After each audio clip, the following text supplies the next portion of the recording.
There is a bizarre story involving a hunter who was killed. A hunter who was killed while he was out with his dog. And the authorities in Kansas are saying the dog actually pulled the trigger and killed and ended up killing its owner.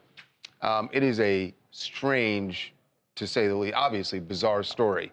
But the story is that the hunter how does that happen? The gun was in his vehicle, somewhere in the vehicle. Yeah, I think Charles. Back seat. Charles, the gun was in the back seat, exactly. The dog was in the back seat, and the dog somehow, obviously we don't know exactly how, but somehow caused the trigger to be pulled. The gun discharged, went apparently through the front seat into the body of the owner.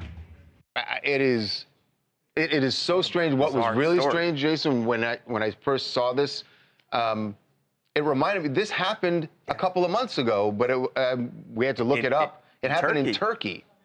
It was same thing with a hunter out with his dog, put the gun down. I think that one was in on the back in the bed of the truck or something, and his dog, that's the hunter. You would think that's like a once-in-a-lifetime freak story, Charles, right? And the fact that it's happened twice now in a matter of months is... It's really sad. I mean, unfortunately, I think what we're looking at here is really a lack of gun safety. I think the true gun owners would say that this kind of tragedy can really be prevented through common sense safety mechanisms. But, you know, you get, like with all things, we lay our guard down from time to time, not thinking that anything bad could happen. It's just an awful, tragic thing. Right. The lesson on this one, and this is not, you know, earlier we were talking about gun reform, and this is not that. No. This is just, like you said, just being smart with your gun. And safety's on. But wow, just a bizarre story out of Kansas. And by the way, we just had not a similar story, but a hunter who sadly their dog was shot because another hunter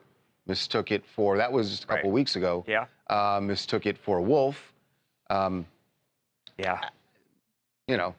It's listen, anytime we've talked about gun reform and changing gun laws here, I've always said, I don't personally hunt, but I know people who do. It's a way of life in certain parts of the country. Right, we're from the Northeast, Charles. It's not something you really do out there. Yeah. Well, why not? That's not true.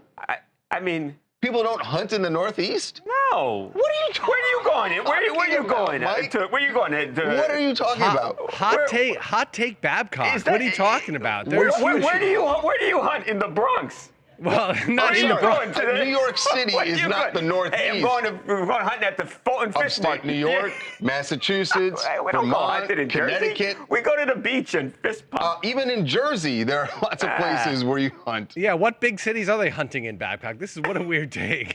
Anyway. This was not meant to be a controversial statement. It was. It was. Hey guys, it's Leslie in Arkansas, and I'm in the South. Hunting is a way of life here. I think tragically, this is just a little bit of reckless gun safety. He didn't have the safety on, and he left one in the chamber, which are things you should never do. But my question is what happens to the dog? I mean, if your dog shot your family member, do you keep the dog? I mean, it's a weird question, but that's what I got out of this. It is a very weird, I get why you're asking that question. I don't know what that family... I don't think you can blame the dog, but... You can't blame the dog? I understand maybe you don't want... It's a constant reminder of what happened. Yeah, of a really tragic situation.